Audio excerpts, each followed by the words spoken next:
Welcome back, I'm Marco Lamano.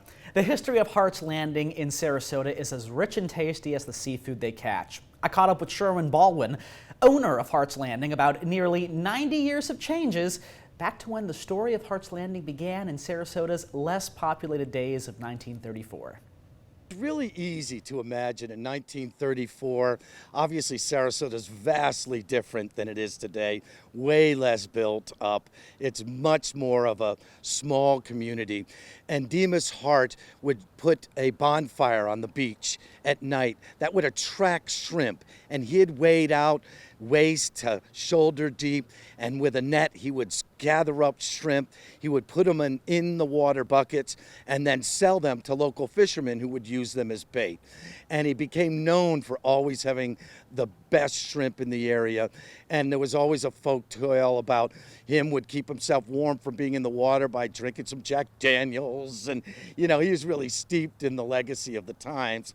And his son in the early 60s, Dennis Hart, took it over, started working it, and Dennis Hart became his own legend in the area, teaching so many kids on how to fish in his gruff, sincere manner, but gruff nonetheless. In fact, he taught all my 4 kids to fish, and they're still avid fishermen today. And you could ask them about Dennis Hart as being at the core of why they love fishing and teaching him. And Dennis was always the best. You could always get local knowledge from him.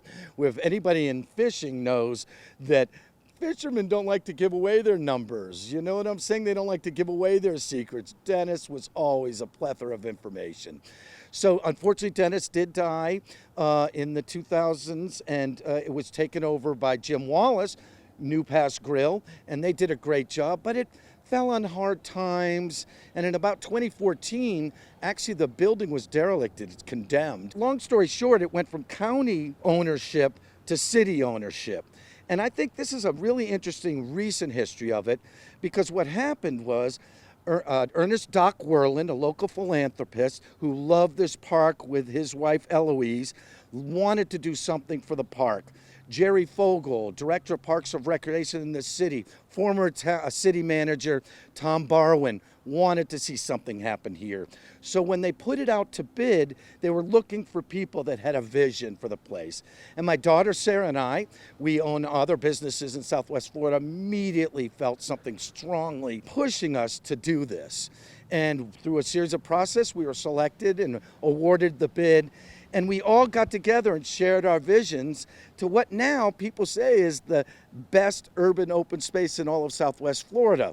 From programming like our well-attended Rock the Park music series to our kids fishing tournaments that will focus on underprivileged kids to get them out fishing. And if they don't have equipment, we provide it all for free for them, for health and wellness classes right here in the park. And it's just really become an amazing place to visit for families, for individuals from all walks of life, all socioeconomic paths. It's really just an amazing place that just has such a great energy with it. So let's talk about after you bid and you were able to get it, the Hart's name stayed. What changes then, that stayed the same, but what changes were made to the area itself and of course the building? Right, so just a little quick funny thing. When we won the bid, they said, so are you gonna change the name? And my last name's Baldwin. I said, yeah, we're gonna call it Baldwin's Landing. And they all went, what? And I said, of course not. I would never change the name. Hart's Landing is steeped in legacy. It's a very well-known name. What we wanted to do, though, is to bring it into modern times. And it was just window service then. We gutted it, so now you go inside.